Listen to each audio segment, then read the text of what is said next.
I would like to talk about the specificity of these pediatric needs and in the context of developing adapted tools for the kids. And my first comment is we need to start any new program with the end in mind.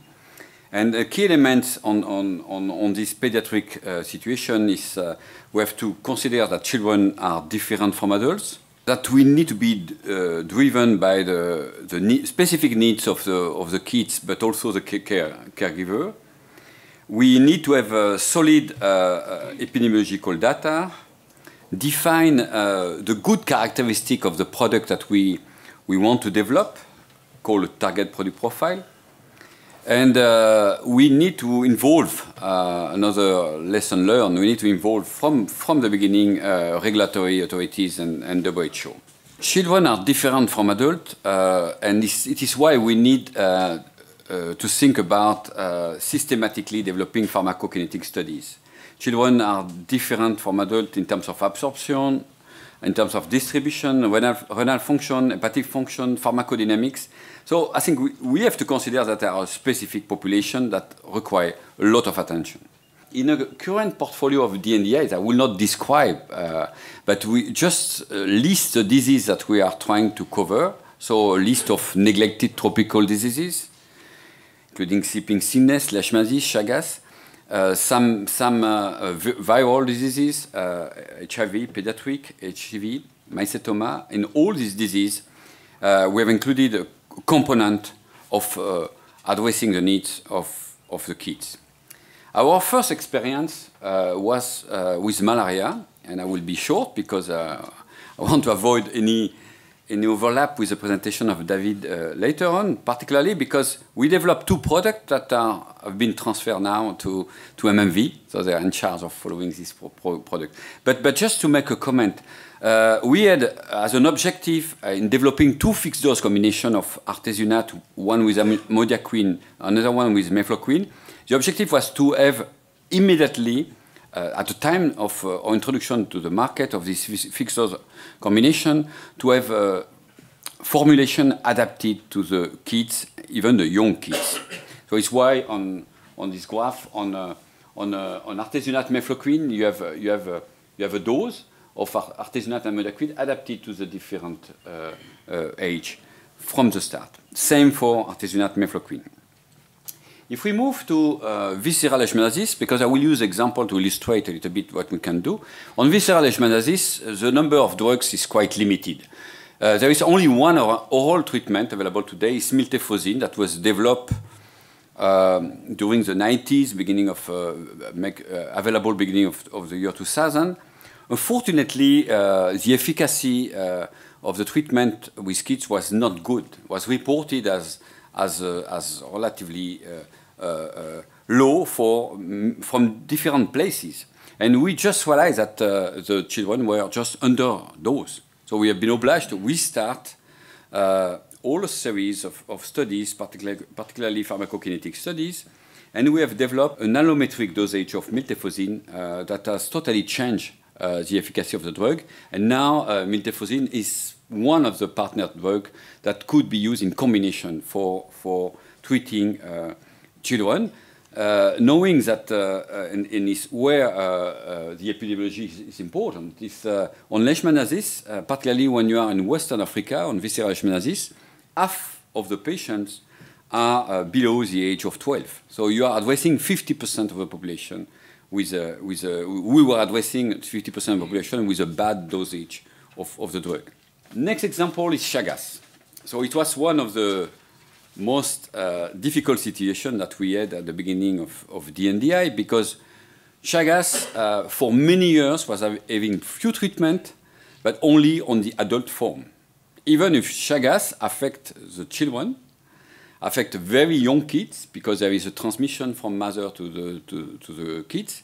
So the only possibility for offering a treatment to young kids was to use adult tablets and to cut the tablet in a fraction, in 4 fractions or 8 fractions. So in fact, the dosage was not adapted at all. So here we have been working with several partners, industrial and academic groups, to have a pediatric dose adapted, age-adapted, easy to use, affordable. We started with a partner in Brazil and with a second industrial partner in Argentina. So now there is 2 sources of adapted drug for Chagas.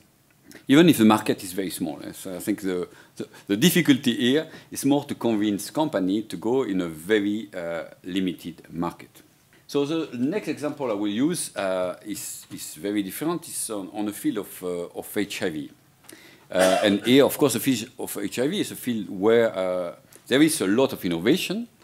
But unfortunately, the innovation has not been translated to the field of children because very few kids are affected with HIV in a rich country. Most of them are in developing countries. So the figures are quite impressive. There is still 160,000 new infections per year.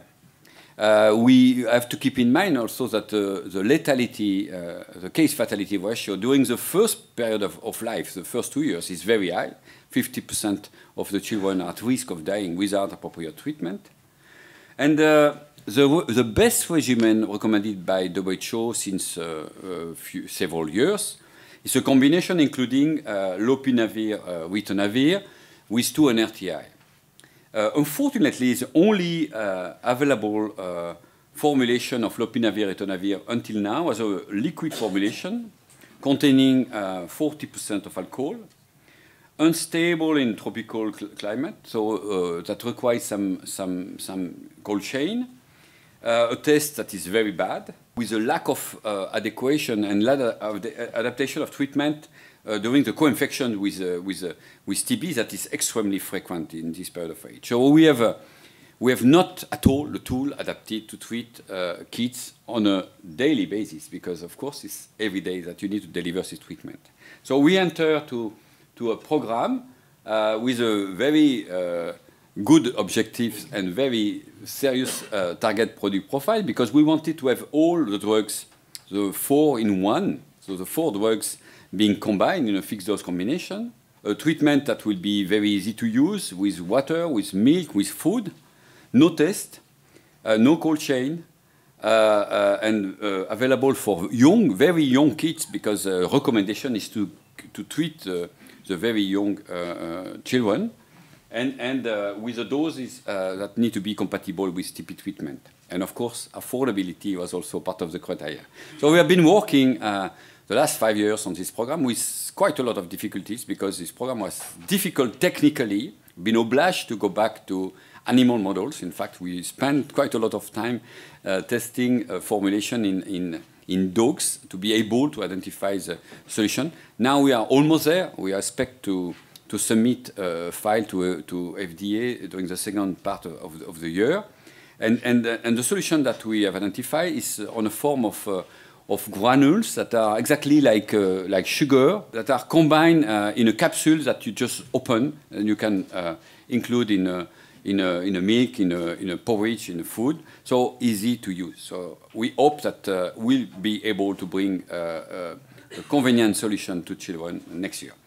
So more recently, DNDi with WHO have been involved in a development of a new initiative on antimicrobial resistance called GARD-P. And this initiative, from the start, has an objective to address the issue of children. And I just want to highlight two priorities of this program. One is to develop a better regimen for gram-negative resistance on neonatal sepsis. That is a major acute problems affecting a large number and provoking a large mortality. But the second program is also to improve the development of pediatric antibiotic program for kids based on 2 strategies. One is to accelerate the development of late stage antibiotics, so antibiotics that are almost there in phase 3, to be sure that there is a program for kids. And second is also to extend and improve the use of existing antibiotics with a better formulation. So I think my last message will be on a regulatory front, and not to describe exactly this slide, but to say that we really need, if we want to improve the situation of pediatric formulation, we really need to be very close to regulatory authorities.